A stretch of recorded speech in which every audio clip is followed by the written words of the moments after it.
Now, I know this isn't my sort of thing on YouTube, but I really like anything that Forchi puts out. Now, Forchi, they're the guys behind Arcane when it comes to animation.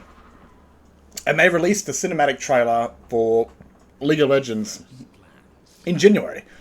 And this is another one. But this isn't the new cinematic to season 2 of 2025. This is the sort of concluding of their story of season 1. This isn't, apparently every season is going to have its own cinematic. Because it wants to play part into the story that they're telling in between Arcane and what comes next. Obviously this is for the game, but this is mainly right here, is for story. The story of League of Legends in the Arcane animated universe.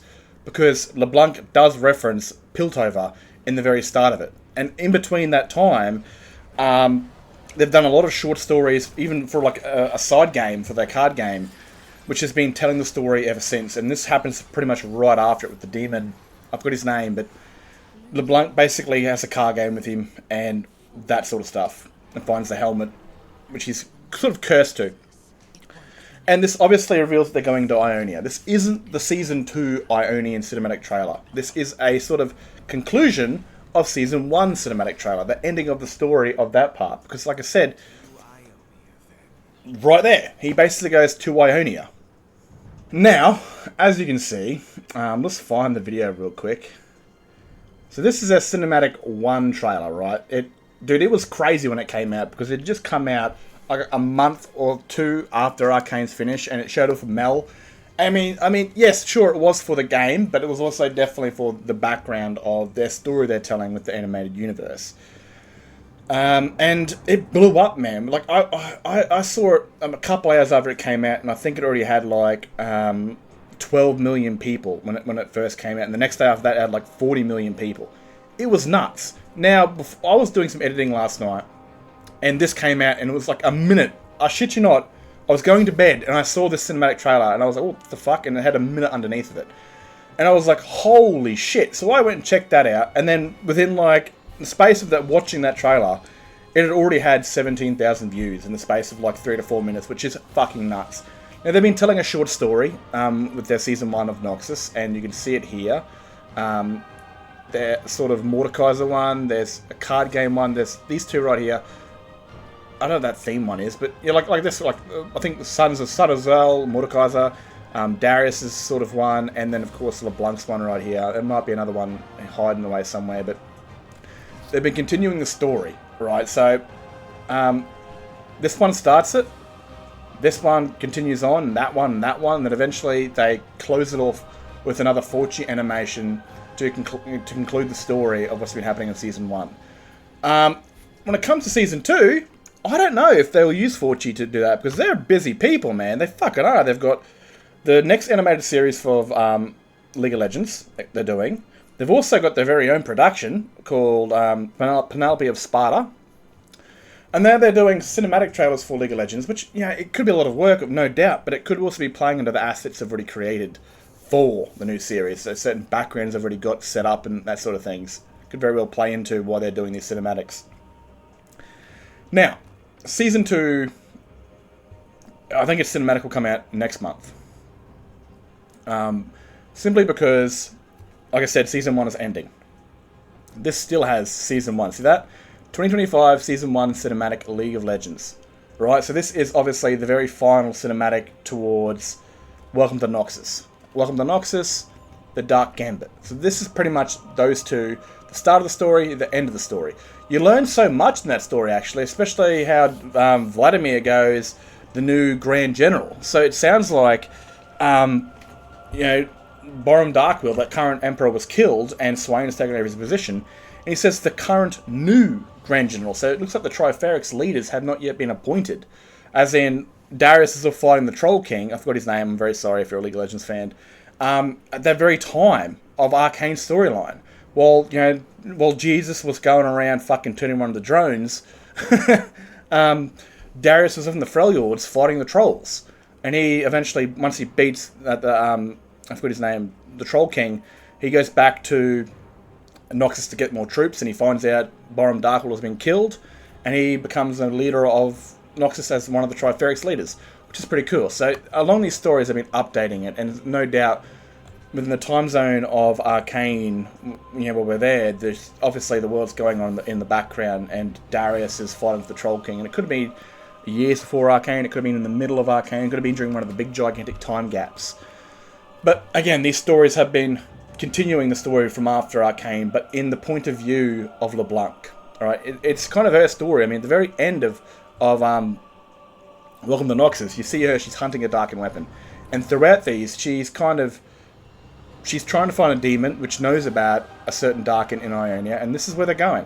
So this story from League of Legends is kind of her point of view, continuing the story after Arcane, but through her POV.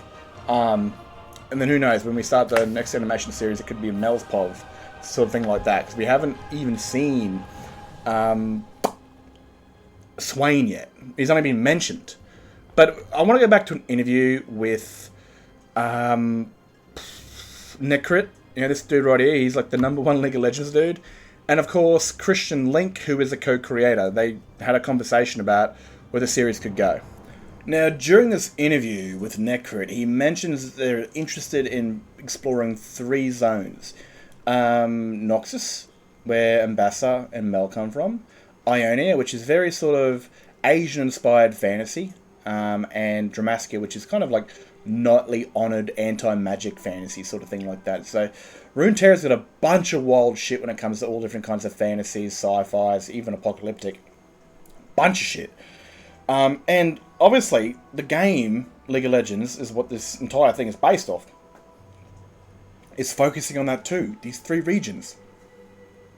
Season 1 is Noxus. Season 2, from now we know, is Ionia. And Season 3 will be Dramaskia. Did you say it right? I don't know. But these cinematics, we're kind of being drip-fed lore to kind of keep us sustained until the next animated series, right? But it's morely through LeBlanc's POV.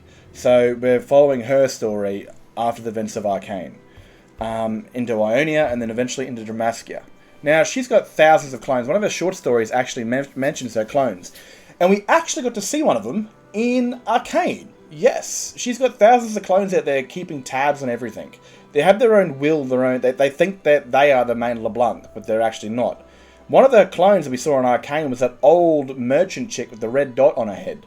That was one of her clones that was watching over Mel. She's got people everywhere. She's got Dramaskia, Ionia. Even one of them could be the Prince of Dramaskia's mother, for crying out loud. Because one of her dialogue lines is, like, 2 of them are like something a mother would say. Like, you've got your eyes of your father. And the only person that would really say that is someone that's had their father laying on top of him, fucking rooting him. And something else, like, it sounds like this kid is the son of one of her clones, or something like that, I think. Which would be absolutely wild when they get to that part of the story. But yeah, they're focusing on 3 different regions, right? The game. And so is Christian Link's animation team.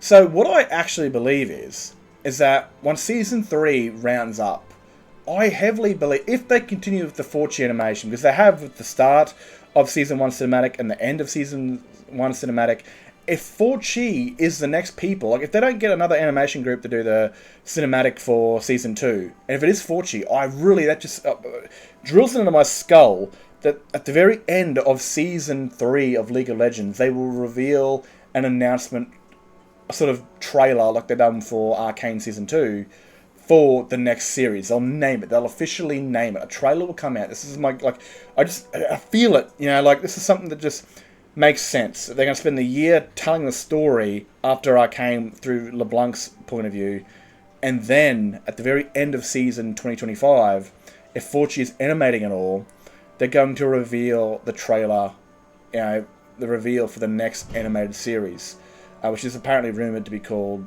Iron and Chains or something like that.